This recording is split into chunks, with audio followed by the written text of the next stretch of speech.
Hi, ഇന്ന് വളരെ തിരക്കുള്ളൊരു ദിവസമാണ്. അതായത് ഇന്ന് നമുക്കൊരു 4 കേക്കിൻ്റെ ഓർഡർ ഉണ്ടായിരുന്നു. അതിന് ശേഷം പിറ്റേന്നത്തേക്ക് ഒരു 2 കേക്കിൻ്റെ, അപ്പോൾ 6 കേക്കിൻ്റെ ബേസ് ഞാൻ ഒന്നിച്ചങ്ങ് എടുത്ത് വയ്ക്കുക. അങ്ങനെയാണ് ചെയ്യാറ്.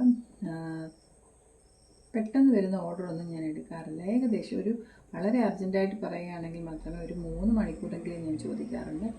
കാരണം നമുക്ക് ഈ ബേസ് തയ്യാറാക്കി, അതായത് ബേസ് ബേക്ക് ചെയ്തെടുത്ത് തണുത്ത് വരാൻ തന്നെ നമുക്ക് 1 മണിക്കൂറിൽ കൂടുതൽ എടുക്കും. പിന്നെ അത് നന്നായിട്ട് തണുത്തതിന് ശേഷം നമുക്കത് ഫ്രോസ്റ്റ് ചെയ്തെടുക്കണം. അത് കഴിഞ്ഞ് ഡെക്കറേറ്റ് ചെയ്ത് നമുക്കത് കൊടുക്കാൻ പറ്റും. എന്നിട്ടും നമ്മളത് ഫ്രിഡ്ജിൽ വെച്ച് കുറച്ച് സെറ്റായിട്ടേ നമുക്കത് കൊടുക്കാൻ പറ്റും. ഏകദേശം ഒരു 3 മണിക്കൂറെങ്കിലും കൂടുതൽ വേണം. അപ്പം പെട്ടെന്ന് വരുന്ന ഓർഡർ നമ്മൾ എടുക്കാറില്ല. കാരണം കേക്ക് ചെയ്ത് വെക്കാറില്ല, ബേക്കറി ആയിക്കോട്ടെ കേക്ക് ചെയ്ത് വെക്കാറില്ല.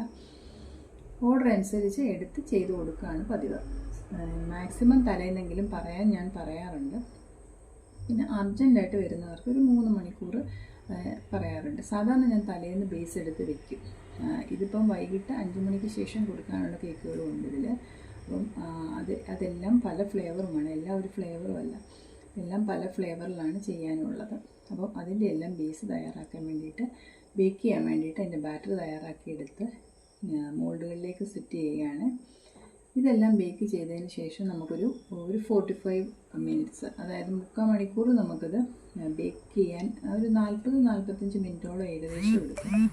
അതിനുശേഷം നമുക്കിതൊരു ഹാഫ് അവറെങ്കിലും തണുക്കാൻ, അതായത് ബേസ് തണുത്ത് വന്നതിന് ശേഷമേ നമുക്കത് കട്ട് ചെയ്ത് ഐസിങ് ചെയ്യാൻ പറ്റത്തുള്ളൂ. അപ്പോൾ അതിനുള്ള ടൈമും കൂടി വേണം.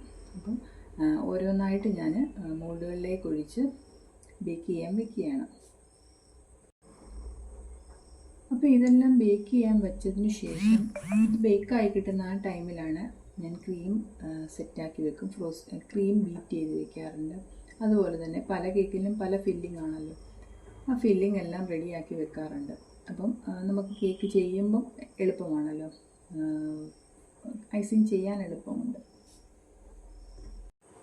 അതിൽ 2 kg വരുന്ന റെഡ് ഉണ്ടായിരുന്നു, ഒരു ബട്ടർ സ്കോച്ച് കേക്ക് ഉണ്ടായിരുന്നു, ഒരു മാംഗോ കേക്ക് ഉണ്ടായിരുന്നു, പിന്നെ 2 വൈറ്റ് കേക്ക് ഉണ്ടായിരുന്നു, വൈറ്റ് ഫോറസ്റ്റ്. അതെല്ലാം ബേക്ക് ചെയ്യാൻ വെച്ചതിന് ശേഷം അവിടേക്ക് ഒന്ന് ക്ലീൻ ചെയ്തു. ഇനി അടുത്ത പരിപാടി എന്ന് പറഞ്ഞു കഴിഞ്ഞാൽ, ക്ലീൻ ചെയ്തതിന് ശേഷം നമുക്ക് ഫില്ലിങ്ങിനുള്ള സാധനങ്ങളൊക്കെ, അതായത് ബട്ടർ സ്കോച്ചിന് നമുക്ക് പ്രലൈൻ തയ്യാറാക്കണം, അതെല്ലാം ഒന്ന് സെറ്റാക്കണം.